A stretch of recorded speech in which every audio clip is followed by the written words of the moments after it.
Now, with a summit between the leaders of South Korea and China a matter of weeks away, there are signs diplomatic friction between the two countries is finally dying down a touch. One visible sign, Chinese tourists are trickling back to South Korea for the first time in many months. Jeong-yeon reports. On Saturday, December 2nd, a group of 32 Chinese tourists entered South Korea on a package tour.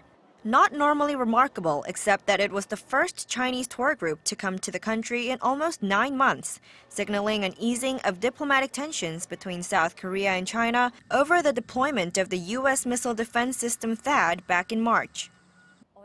From March, we had 0 package tour requests from China. Since about a week ago, we've got a couple of requests, but not many.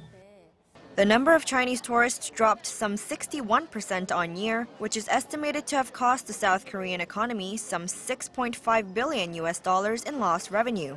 That's a figure based on the average spending of Chinese visitors in 2016. While many saw the 9-month gap in group tour packages from China as a damage to the Korean tourism sector, some industry experts actually saw it as a chance for positive change.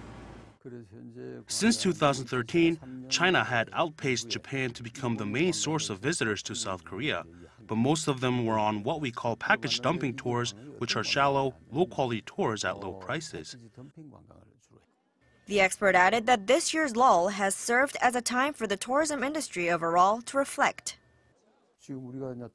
We discovered a new pattern for catering to individual tourists from the existing one that relied heavily on package tours. It is time for a change in paradigm. China's lifting of its ban on tours to South Korea is so far only partial. Package tours can only be bought over the counter in Beijing and Shandong province, and customers cannot buy any travel-related products from Lotte Group, the company that provided the land in South Korea for the missile system. The Korea Tourism Organization agrees that it's too soon to say this partial resumption of tourism will have much impact, and that South Korea will have to continue to find new ways to reduce its reliance on Chinese visitors. Jeong-yeon, Arirang News.